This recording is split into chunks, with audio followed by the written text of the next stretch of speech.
দর্শক, আমি এই মুহূর্তে রয়েছি ফেনী 250 শয্যা জেনারেল হাসপাতালের ভেতরে। এখানে এসে আমি কিছু তথ্য পেয়েছি, এই তথ্যগুলো জানার জন্য আমি কথা বলবো। এখানে স্বেচ্ছাসেবক হিসেবে গত 3 দিন ধরে যারা কাজ করছেন, রোগীদের ওষুধপত্র আনা থেকে শুরু করে বিভিন্নভাবে সাহায্য করছেন। আর একটি তথ্য জানিয়ে রাখি, এখানে যেটি জানতে পেরেছি, এখানে কোনো ডাক্তার ছিল না গত 2-3 দিন। নার্সরা যারা স্বল্প সংখ্যক ছিলেন তারা চেষ্টা করেছেন সেবা দেওয়ার, কিন্তু সেটি আসলে খুব বেশি যে পর্যাপ্ত সেটি বলা যাবে না।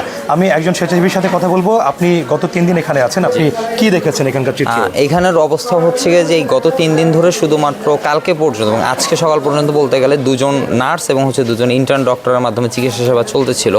এবং এই হসপিটালের যে মেডিসিন সাপ্লাই সেটা টোটালি বন্ধ ছিল। যারা বাহির থেকে মেডিসিন ডোনেট করছি এবং এইটার মাধ্যমে কার্যক্রম চলতেছিল। অনেক রুগী আসছে কিন্তু পর্যাপ্ত পরিমাণ চিকিৎসা ব্যবস্থা নেই, যে কারণটার জন্য রুগীরা ফেরত চলে যাচ্ছে, প্রাইভেট হসপিটালের দিকে চলে যাচ্ছে। তো এইখানের যারা প্রশাসনিক দায়িত্বে ছিল তারাও এখন পর্যন্ত হসপিটাল নিয়ে কোনো প্রকারের দায়িত্ব পালন করেনি, বা তাদেরকে আমরা বিগত 3 দিন ধরে এখানে উপস্থিত দেখিনি।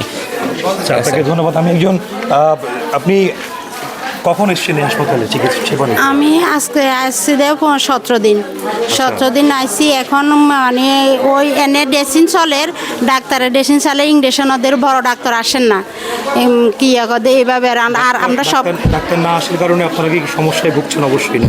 জি ডাক্তার, বড় ডাক্তার আইলে তো উনি চাই আমরা এবার ওষুধ টষুধ দিয়ে রিলিজ করে দিলে আমরা চলে যেতাম। এখন তো বড় ডাক্তারের ছাড়া তো আমরা যাইতাম পারি না। দর্শক, যেমনটি দেখছিলেন, এখানে কিন্তু আরও অনেক রোগী রয়েছেন।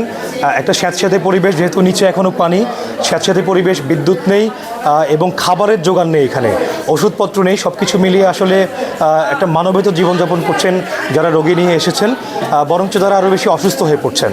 তো ফেনী 250 শয্যা জেনারেল হাসপাতাল থেকে এই ছিল আমার কাছে সর্বশেষ।